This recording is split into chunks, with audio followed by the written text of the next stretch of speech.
Hello everyone, good afternoon. Pakita ko yung baon namin.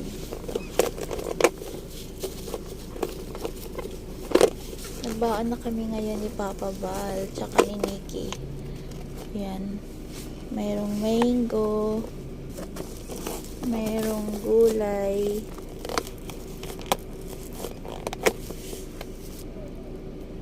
ayan. Ayan, ito yung gulay. Fried gulay with pork, asparagus, saka carrot. Then soup. Ayan. Yung fried fish nilagyan natin ng malunggay. Nagbaon na kami ni Papa Bal para hindi na kami bibili-bili, para makatipid. Good afternoon everyone. Thank you for watching. Bye.